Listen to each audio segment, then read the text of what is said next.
Good evening. Good evening. We had tonight a significant meeting with President Ալիևը and Prime Minister Փաշինyan. It was the occasion to have a frank and open dialogue on the current situation in the region. The EU is committed. We want to play a positive, a useful role for more stability, for more security, for more prosperity in this region. We also want to support the humanitarian gestures that are needed, also in order to strengthen confidence-building measures on both sides. We are also ready to support all the positive efforts together with other actors. We have always supported the Minsk group and we support all the efforts that are made in order to make progress for more stability, more security.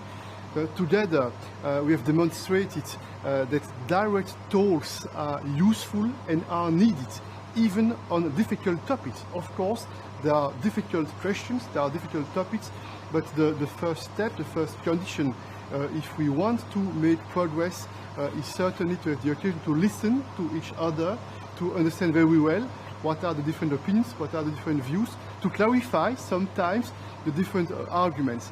I sincerely hope and I'm convinced that this meeting was extremely useful, and I'm confident that it will be possible in the short term, in the mid-term, to maintain this level of direct contact between those countries, but also I would like to reiterate the readiness and the commitment of the EU to play his role, to play his part together with other partners, because we have a clear vision, we have clear goals. We hope that it will be possible to have more stability, more prosperity and more security in the region.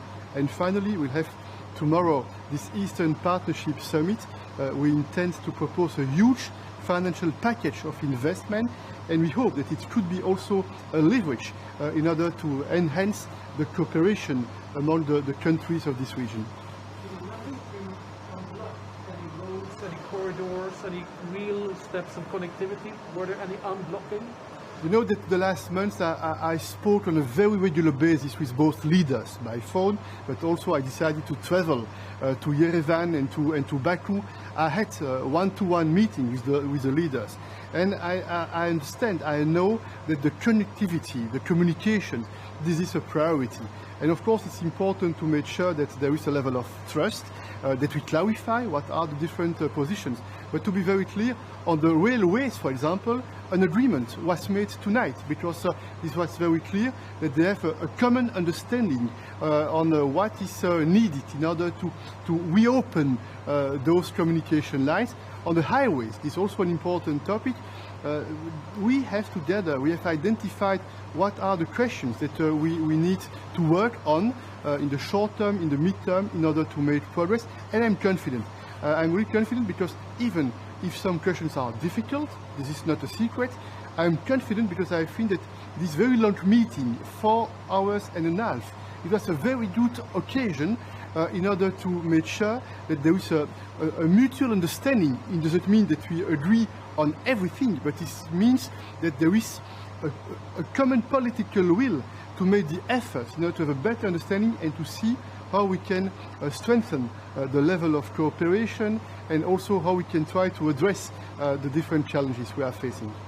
The meeting started with the tension because President Ալիևը talked about the Zangezur corridor comparing with the Lachin one. Was this topic brought in talks, and what was the...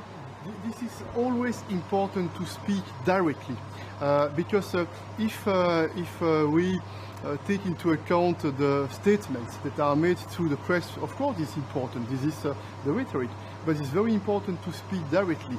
And I'm convinced that the added value of such a meeting in person is huge. This is big, and I'm convinced after the meeting in person in Sochi, for example, this meeting today, I'm convinced will give the occasion in the near future to have other direct contacts between both leaders, which is very useful. And you know that a few weeks ago we succeeded, being very humble, to play a positive role in order to make possible a direct line at the level of the Ministers of Defense in order to try to prevent possible incidents or to manage incidents if there would be some difficulties and in order to avoid further escalation. And those direct contacts at the level of the leaders, this is very important, I think, in order to maximize the chance for more stability and more security. In Azerbaijani press, there is circulation about the news that you left both leaders alone for a moment. Was it true? This is true, indeed. Was it intentionally from your part? Yeah, this is true, because I thought it was important for me to help, to support, to encourage. But it was also very important for them, for this occasion, to speak directly. Agreement on sort of mutual customs checks, for example? Because that's one of the things that was mentioned.